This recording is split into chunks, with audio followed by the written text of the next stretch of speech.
Fernando.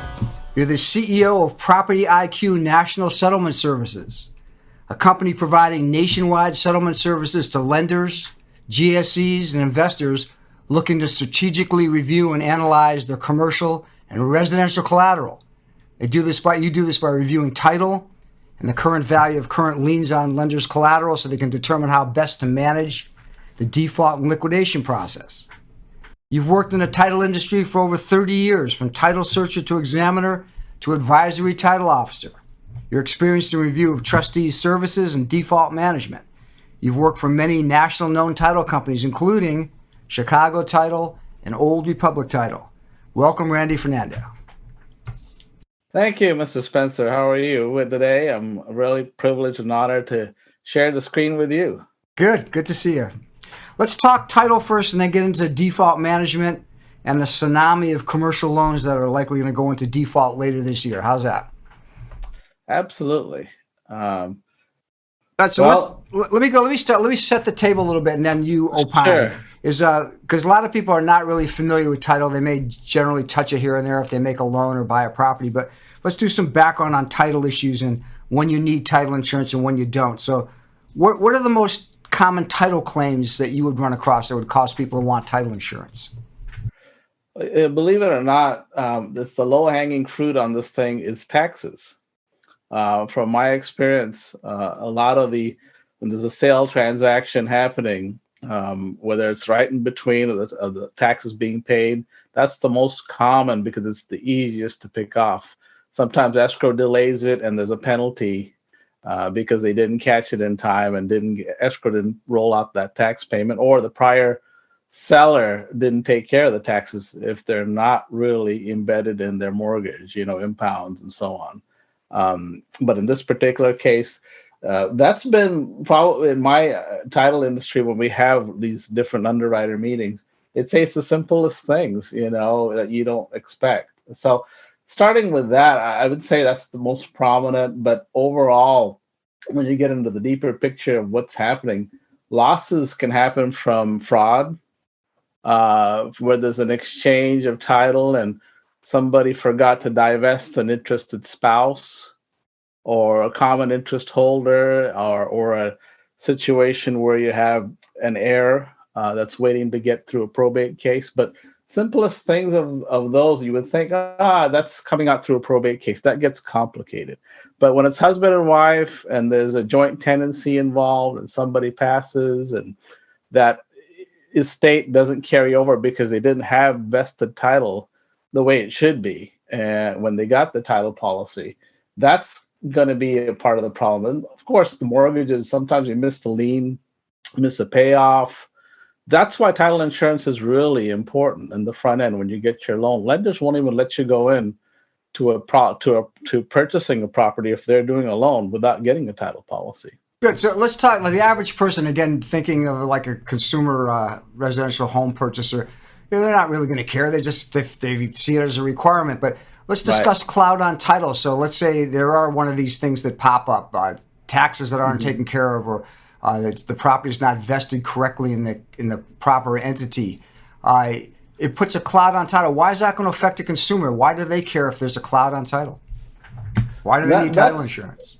The cloud on title seems to be such a global word that's used in the title industry, but the cloud is really simply meaning that you're not going to just go out and write a title policy. Why? Because there's either a property owner that, again, didn't sign off on a deed. Let's say there's a divorce, husband and wife, and then, it got ugly. They went through the whole process, but then now one of the spouses, either the husband or the wife, it doesn't matter, or domestic partners, if you would, chooses not to sign off on that deed, even though it's settled. And they're like, well, I want more money, or that happened 2 years ago and it's still pending. There's one good, simple example of a cloud on title. Or it could be an action. Let's say there's a creditor that came on and said, you've got a credit card from 4 years ago. They record a judgment. Now they go forward and they record what you see all the time, a lis pendens, notice of action. These notice of actions are just like, oh man, it's just another lien on me. Well, no, it's a cloud, and most title insurance companies won't proceed until you get that cloud. It's like a gray cloud, like what we've been having in California for the past few weeks. Yes. Where's the sunshine? Yeah, So the and cloud practically path can create. practically speaking, there for the average person, they're not going to be able to sell their property or refinance until these things are resolved, right? That's right. It creates a major problem for title. So selling, refining, even the simplest thing. So you got to make sure that title is passing through on that, clears up that cloud on title. Good. It's a very common problem. All right, let's skip over to if you're for a lender, let's say, example, and you're looking for title insurance. Sometimes there's different types of policies. What's the primary difference between something like what they call an ALTA, ALTA, or a CTLA policy? Why is that of any difference or concern to lenders? Very good question. I'm glad you asked. Yes. Spencer, you've been doing a lot of homework on these things. Um, think of CLTA as California Land Title Association, and then ALTA is American. So when you look at the differences, ALTAs are kind of more the serious side of it, not the, and lenders will most likely get the ALTA. Now they have an extended ALTA for homeowners too, homeowners ALTA. That's American Land Title. So what that does is, from California's perspective, most of the time an owner's policy, an owner will opt to get the CLTA, which is the lender will impose that. So the owner is everything that's on record gets to show on a CLTA. Anything that's unrecorded, that's why, to your point, when you're dealing with the differences, an ALTA would be like, wait a minute, if I'm doing a construction loan and I'm the lender, I want to make sure that I have priority. So when we talk about off-record matters, it could be something like as simple as it's a new construction that we used to have when I was a title officer back in the day. We look at these things and go, well, we have to have an inspection that morning to make sure nobody took a shovel to the ground and took up 1 grain of salt or sand. So if that happens, guess what? You got a priority issue. They broke, so you have a mechanics lien.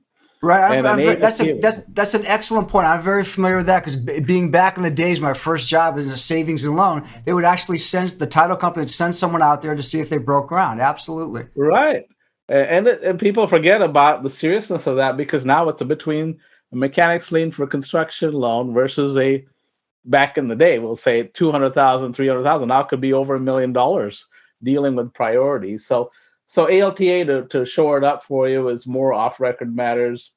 And yes, it covers priority like mechanics liens. And then you deal with the CLTA, it's on-record matters. So you want to make sure from a borrower's perspective that the owner's protected against any easements, again, lien matters, so that if there's any fraud that is involved, it's an on-record matter. Now, it's off-record, you're not going to get a whole lot of mileage out of that. So usually a lender will impose both. They'll say, okay, Mr. Buyer, you're going to get a owner's policy. Me as a lender, I'm going to get an ALTA because I want a little bit more protection for my side of the coin so that I'm protected in first position, so to speak. Great. That's very good. One more little drill down item on that. How about residential properties where, say, only one spouse is on title? Because there's been a recent Supreme Court case that came down where they used to say it's how you held title that would determine this. So if I, Spencer Scheer, hold title of my property as my separate property, the way I put it in the deed would govern. And now there's a new Supreme Court case that came out relatively recently called Brace that says that there's also a presumption that if you are married, that the community also owns an interest in that property, and that presumption for community property may trump the presumption that the title is being held as separate property. Have you seen that in your experience? It's another common issue. I mean, I'll use it as the story goes like this. So we go on the back end as well as the front end. It's so important to clear these up on the front end.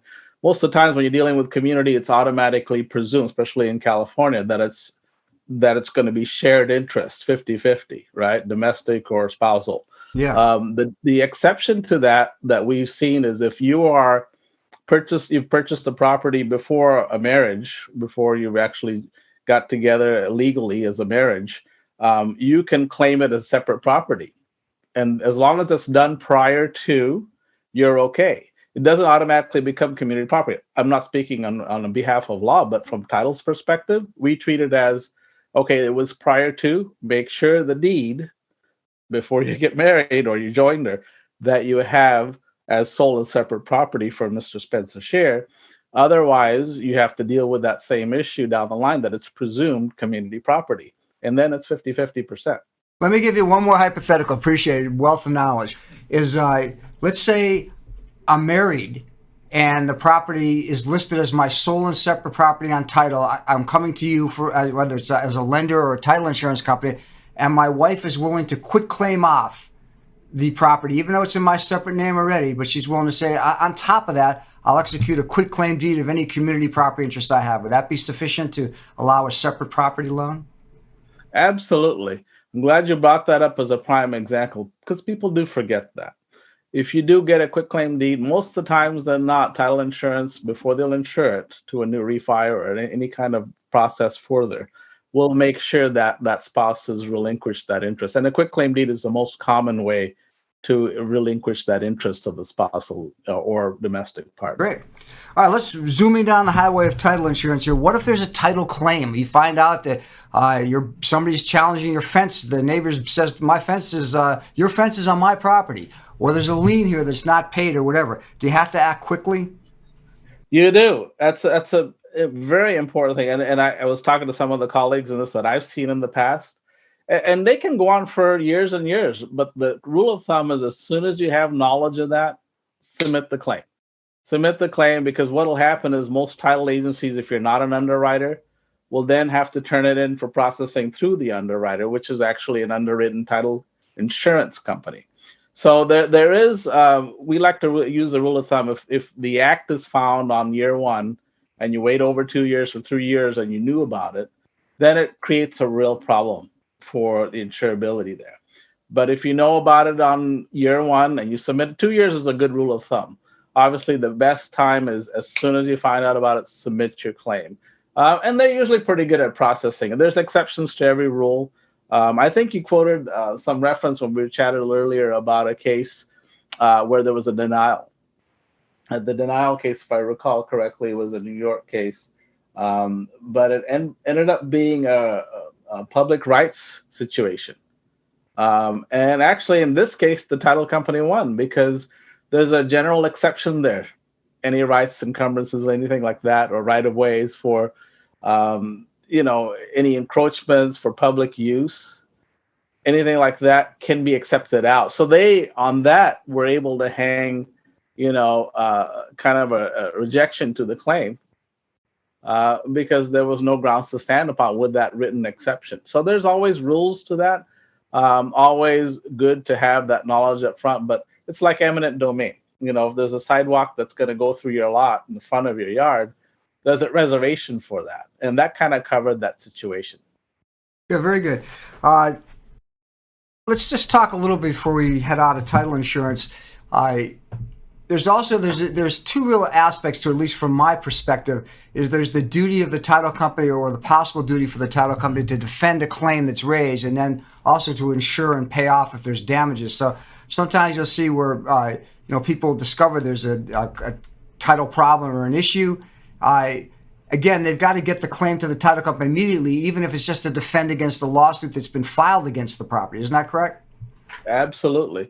I'll use my property as a prime example. When we first moved in, on a personal note, and we're on a pie-shaped lot, which is in a cul-de-sac, and it's very common. It's a matter of a foot, inches, whatever it is. There's a spike. If you go out and look in front of your lot, it's a good way to verify too. Most of residential homes, you'll go to the curbside and you'll see a little silver spike like a quarter, and that's kind of where your real property line is when the developer did your lot lines. So it's a good place to inspect. So the first thing I noticed was, and it wasn't a big deal because I'm in the title industry when I made this purchase, I'm going to take a look at it because it's a pie-shaped lot. Everybody should do this. If you're looking at your home and if you're living in a residential, obviously it doesn't apply to condos and planned unit developments because they could be on top of each other. But go look at your lot lines. Go out there to your curbside and you'll see a little nickel, if you would, in front of the curbside there along the side. And it'll kind of should show you where the approximate lot line is. Well, when I first moved in, needless to say, in about a week, neighbor comes up. Hey, Mr. Fernando, I welcome the neighborhood. I thought I was going to get some free cookies and some fun stuff to celebrate, greetings, and it was very cordial. But by the way, I noticed our fence line is, You moved in, and it's about a foot off, and I was wanting to plant some rose bushes there. So I would like for you to make sure we get that adjusted and take care of it as soon as you can." I was like, "Huh? What?" So where's my title company? Yes. And here I am, a title guy. Long and the short of it is, it's been grandfathered in. It's been probably, this house is over 50 years old. So when I moved in, it was not a big deal. Nobody really claimed it. And it was a matter of, okay, how neighborly can you be? So a foot is a foot. I mean, I could put a nice little trench there and put a rosebush garden or whatever it is, but that goes all the way down your lot line. So as a consumer, and even with this people that are listening to this, it's not going to hurt to do that. But if you wait too long, as soon as you purchase, submit that claim. There's no reason why you can't. And that goes back to some of the questions that I look at from claims perspective is, what's the boundary disputes? What are the disputes today that's going to affect your tomorrows? If there's somebody else moves in later and says, "Oh, wait a minute, I want that 1.5 feet or whatever back," then what are you going to do? Move that fence line and give them their space? So there could be issues there. It's good to have title insurance, especially for those types of conditions, not to discount them. But that's why, again, it's on record matters versus off record matters. Good. And that's a good example. You brought two things to mind. First, what you brought to mind was when you're saying about all the cookies and the welcome. Remember Welcome Wagon? Yeah. For most people listening to this, they'll think, what? There used to be people that go around the neighborhood and the welcome wagon would come when you moved in and they'd bring you gifts and welcome you to the neighborhood. Right. Long since passed, hasn't it? Nowadays you're lucky to know. We're fortunate. We know a lot of our neighbors. We walk a lot. So we try to be cordial because it's almost like a neighborhood watch these days. You can never be safe enough between fraud, between mail goes out to the wrong places, between Amazon drop-offs. We're all, we're human. We like to do everything online now. So we want to make sure everything is delineated correctly. That's true. Get to know your neighbors. You're your own welcome wagon. Second thing I thought of was, in your scenario too, if your neighbor wants to plant the flowers, says, "Hey, there's a couple of feet here that I want to use for that." After a certain period of time, if they continue to use it and it's unopposed, open, and notorious, and especially if they pay the taxes on that portion of the property, they can claim that they own it by adverse possession. So you're right. You got to move quickly on that. That's right. And we can say adverse possession, grandfathered in, whatever you want. It depends on how ugly. If he really wanted to get ugly about it, he could have come back down and said, "No," but then you got to look at the cost to move that fence. We literally have a brick fence that separates these lines. On the other hand, it's a convenience thing. And how ugly do you want it? You're going to be living with this neighbor if it's your long term. Do you want to make it ugly or do you want to make it cordial? We caved. We both have dogs, and it worked out. Very good. Good to hear. All right, let's switch a little bit here. Let's talk about Property IQ and some of the national settlement services they provide, because they really, a lot of what you do, I think, is of interest, especially economically, what's going on right now. I think that just as a little bit of background for this, everybody's, hoping the pandemic's over and back to normal, but there is a huge reservoir. Not only was there stimulus and a huge amount of capital injected into the system, but there's a tremendous amount, billions of liquidity that is just warehoused right now, and that there's been either defaults that haven't been brought out yet, or people who haven't been required to pay on commercial and residential loans. So let's talk about some of that. Describe some of the services that Property IQ provides as far as collateral disposition and default management. Sure. Well, you know what?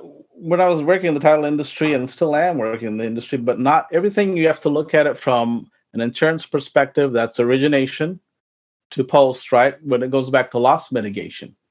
What's loss mitigation? If I could ask you, Spencer, would you chime in on that? What would you say? How would you interpret loss mitigation? Depending all the way from residential up to commercial, it's the attempt between a borrower and a lender, or a borrower, a lender, and other creditors to work out a resolution of a default on property.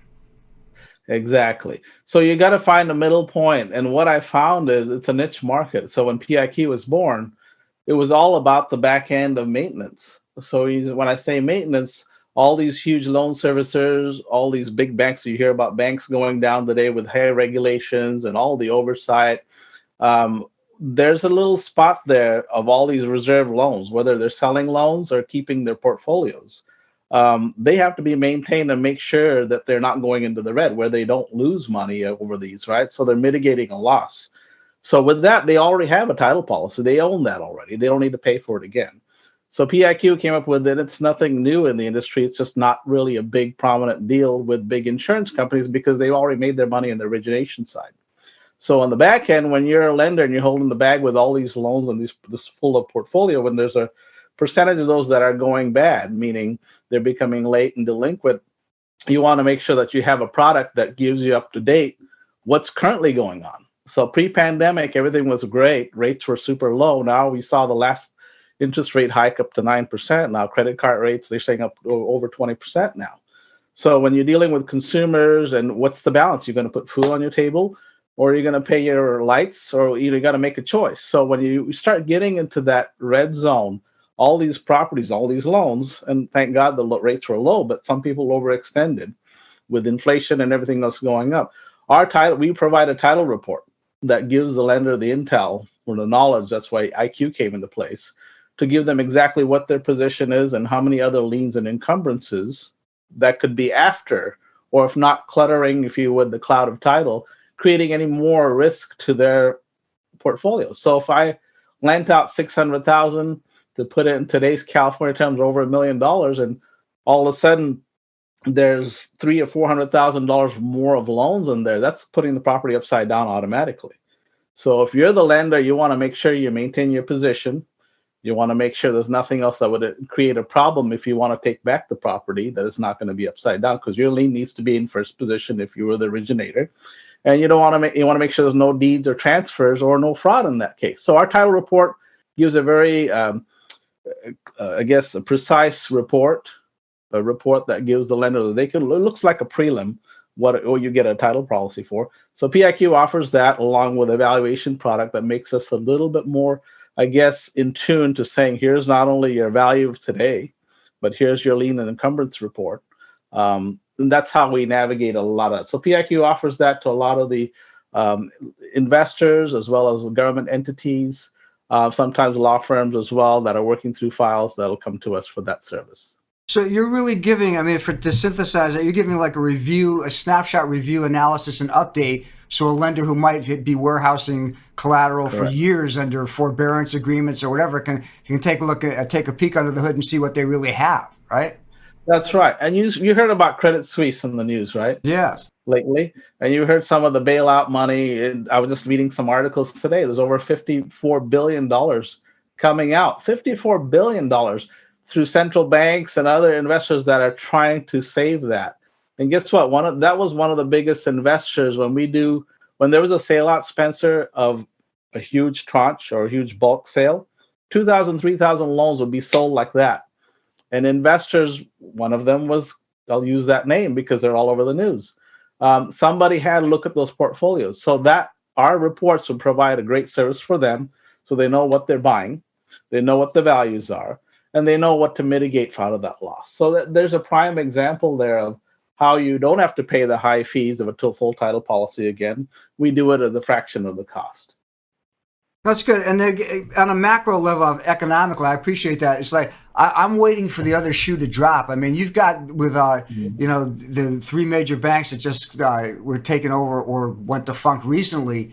Those are issues where they're holding assets that have declined in value and the balance sheet went red. But again, how do we know that the same thing isn't taking place with more major commercial banks or even the GSEs holding assets that are way below what they've booked them for, right?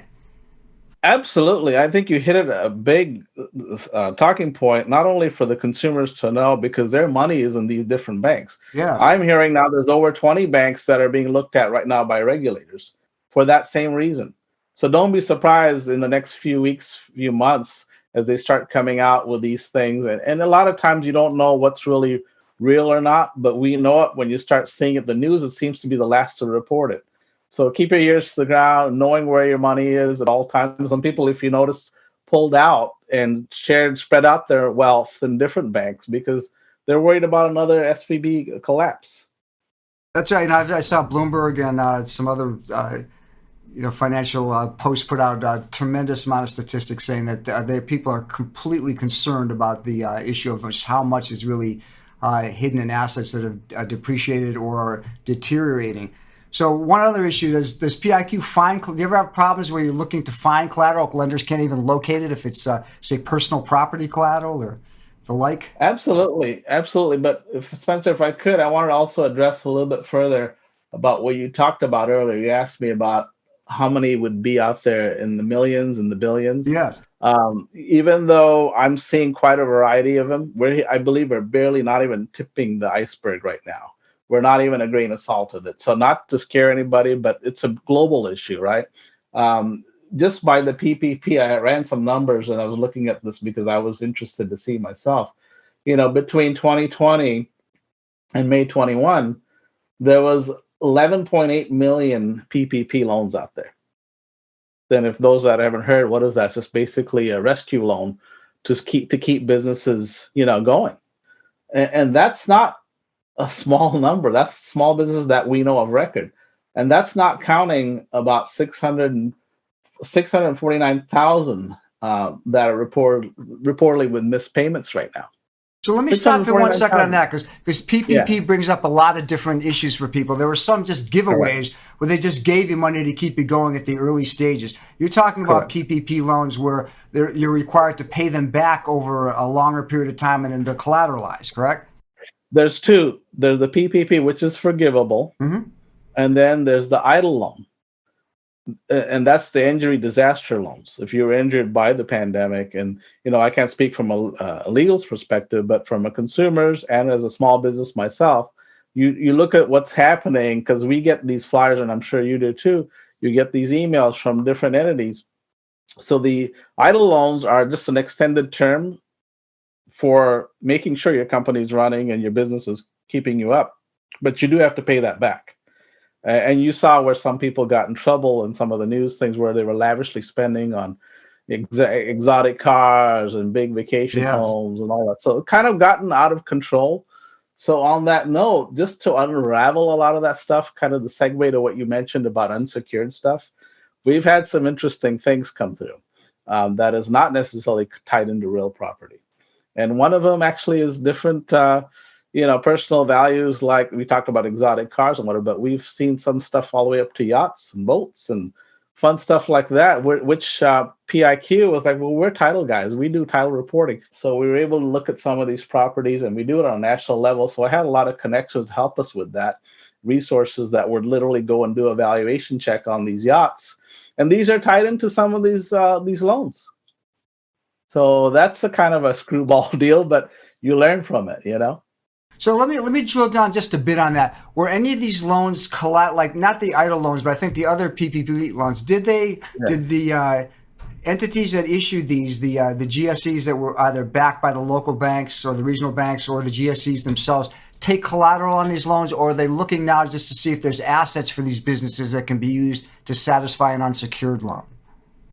They're actually looking now after the fact because remember it's a knee-jerk reaction, and a lot of these entities that saw the availability of these funds took advantage. And sight unseen, you could have just using a prime example of what we run into because they record a lot of these are not traditional banks. They're guaranteed by government funds, so there's obviously a backing there. So you could go to Wells. I'm going to use a bank as an example. You can use a local community bank. All these guys, we actually call them CDCs. They're just certified development companies, certified development companies that would help rescue communities. These are actually the monies go through them, but they're backed by a government entity, literally a government funds. So when they go through this, when there's a disaster like what happened with the pandemic, they're just throwing out money. I don't want to water that down, but you do have to show that you're a valid company. But they were moving so fast, you can't vet. It's impossible to vet everybody. And you could say you're working out of, a corner or a closet with a laptop and a business that's showing up billions of dollars. Okay, how many employees do you have? Are they all remote? Boom. How much do you need? Show me the numbers. That's where a lot of these entities you saw on TV that were called in. I'd say a good majority of them that were exposed, we haven't hit the tip of them. So when we're doing reviews for our title reports, not all of them are connected to real property, Spencer. So there's a danger there. A prime example of monies being available that's somewhat abused because they use the pandemic as a way to abuse that system. That's going on out there. Good. You got any So war stories on that? Do you ever find collateral that the gold doubloons buried in Taiwan somewhere? Or if you got any stories that would be interesting for? Yeah, there's an interesting one. I'm going to go back to the title side of it because I think it's important to share. We talked about the rose bushes, but on a bigger scope, we did a file out there in Ohio, and it seemed to be a fairly good size, piece of property, over 8 acres, give or take. There's a multiple. It's a retail center, and there was actually 4 parcels. They sold 3 parcels out of the 4, subdivided. And it's been over 10 years, and there was a lease agreement. And then the lender behind it was backing it was a government entity. They were trying to get that third out of 4 parcels. There was 1 remaining that was never really accounted for. And that 4th one was they were wanting to get a partial release on it. And through our title resources and our appraisal, that's what made it nice, because you look at both. And you figured out that wasn't accounted for. There was a modification. Everybody overlooked that parcel. So what I did in the interim is just try to figure out, drawing it out and say what it is that's missing. But end of the day, Spencer, it wasn't like a big computer that's hiding here or something in Taiwan. But what ended up happening is that 4th parcel had over 175 grand in collectibles now, that they meaning the lender could have completely written off by signing that partial release. So that's a prime, I guess, when you look at the war stories, outside of flashiness of boundary disputes, divorce type cases, probates, we've had scenarios, back to the war stories again. That's why it's good. I mean, talk about, Spencer, you're a law firm, you deal with many different aspects of it.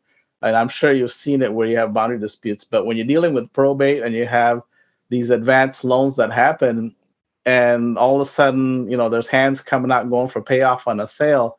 From our side, we look at the title report, and our job is to report what's on record. But if it's not there and there's no trust or nothing on record, they got to get a good attorney to solve that, unravel it, and figure it out, like a probate attorney. Have you seen very many of those on your side? Because we're trying to unravel from title, and we can't unless we have you as a good friend that could come up with that.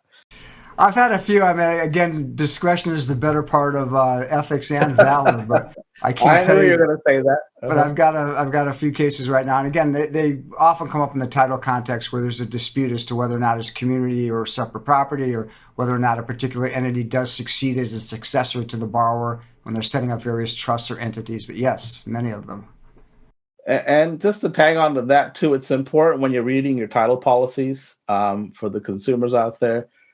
Look at your owners, make sure that all the liens is what you actually have, because sometimes later on, you're going to see this in this marketplace. Unlike 2007, remember all those modifications that came out? Loan modifications.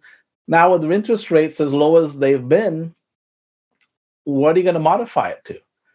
We've seen loan extensions from a 30-year to a 40-year, a 50. And I had recently somebody approach me and said, Randy, I have a new CalHFA deal that's coming up, California loan basically, that's helping new buyers get 100% financing again. How history repeats itself? It's almost like, oh no, don't, please, not again. So you look at that, it's setting up for, as history repeats itself, a failure with that. So we're hoping that all that is regulated strongly and wisely with good discretion, because at the end of the day, you don't want a repeat of 7 again. And I'm hoping, I don't think it'll happen again, but I think we're pretty darn close to it as it is, because we're still to modify anymore except for extend a loan. Yeah, bring it back to 70s. I mean, beyond the Beach Boys and Joe Walsh, you just brought back a bunch of thought. Because really, what happened when I was coming up through the ranks, they had because a spinoff of what you just discussed. Many people bought at inflated prices over the last, say, 3 or 4 years, but they've got incredibly low interest rates. And back when I was first starting out, again, S&L, Territory Savings and Loan, the right of you to be able to assume that loan and take over the low interest rates was critical. And there were lawsuits. California had an old case called Wellenkamp that would allow you basically to either take over or not take over a loan, and that was as good as gold. So they remedied that via what they call the GARN bill, which allows lenders in most instances to enforce their due on sale clauses. So if you're selling a property and a borrower just can't come in, or a new owner can't just come in and assume a great loan with a 2% rate on it, with the exception of certain Mm-hmm. classes of successors that are defined under the Garn Bill. Like, for example, if the husband dies, the wife can succeed without the lender calling the loan due and keep that loan. Transfer to a trust. There's certain other familial transfers that are exempt from the lender calling the loan due.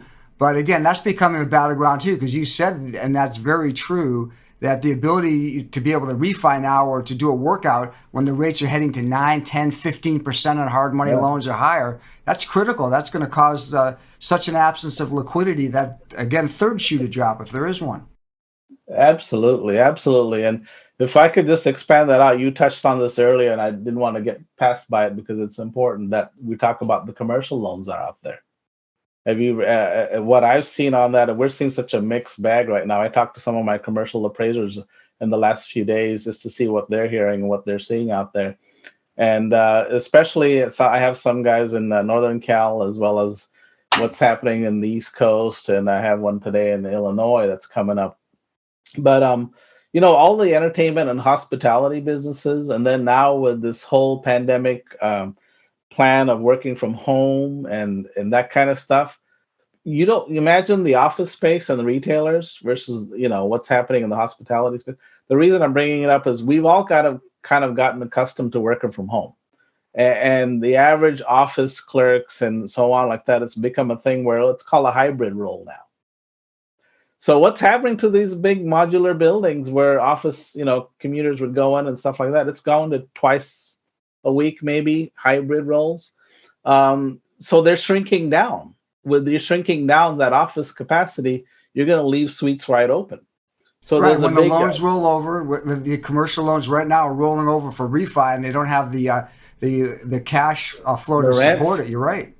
Yeah. And the leases that are coming in. So this is our own backyard. I mean, we've seen big chain companies go down. I mean, I think that's a trickle down effect and everything else. It's saving some costs in one sense for businesses. But when you have to consolidate and you liquidate and you look at it and you go, okay, we had 27,000 square feet of office space. Now we have to cut it down to 15,000. What are they going to do with that? Well, the hybrid role between working from home and then you have the idea of retailers that are now going, well, wait a minute, there's the Amazon concept. People can buy everything online. Why do you have to go out? I mean, there's so many different aspects of it, but the commercial, I believe, is going to be hit very hard. I mean, I have some numbers that we ran up, but that's for a different day we could discuss. But I believe, there's a big turnover in that market as well that's coming. So that's why loss mitigation and doing your reporting now is very, very important. You don't want to get in the spot where you're holding the bag going, well, why didn't we see this coming? How many leases were terminated? And how many have expired? And that kind of stuff. So it's all related to title as well. But at the end of the day, we need a good firm out there to make sure that all this is balanced. Well said. I appreciate that. All right, it's coming in for a landing now. Tell people, again, if PIQ, Property IQ, if they need your services, how would they find you in PIQ? Well, thank you for that. Once again, thank you for hosting and inviting me to join, Spencer. I've had a long-term business relationship with you guys, and thank you for the opportunity. So PIQ is pretty much everything when you look at mitigation and loss, is making sure that everything's up to speed. When you think of IQ, you're thinking of a smart way to solve your problems when it comes to title, whether it's curative work, whether it's lien position, or whether it's valuation. Everything to protect your assets. Do it well with Property IQ. Good. That's well said. Do you have a website, or you want to announce where can I find you on the web? Okay. You can find us on PIQnational.com. That's P as in property, IQ, national.com. And then you'll see some information there between our valuation services as well as our title services. We have a network of very good real estate agents as well as appraisers. And then we also have services that are involved in inspections. I'm sure you've seen what's happening in the Western states with moratoriums, all that over. Now they want to make sure there's no problems with extended squatters and properties that are going to be vandalized. We want to make sure, so we offer inspection services too to protect your collateral so that you're looking at it that it's not going to be completely gone by the time you want to collect and turn it over. So from when we look at it from beginning to end, it's loss mitigation, valuations, and then finally the REO aspect of it. So we have the maintenance side of it. And if you're looking for a good firm to protect all that, we have a great partner with Spencer as well. Thank you. Unnecessary, but well appreciated. Thanks, Randy. Appreciate that. Good talking to you. You've been a wealth of information, and I hope we aren't talking about this 6 months from now and seeing that all the other shoes did drop. It won't, and if it does, you have the hands here to protect that as well. Very good. All right. All right. Thank you, Randy. Appreciate it. Thank you, Spencer. I'll talk to you soon.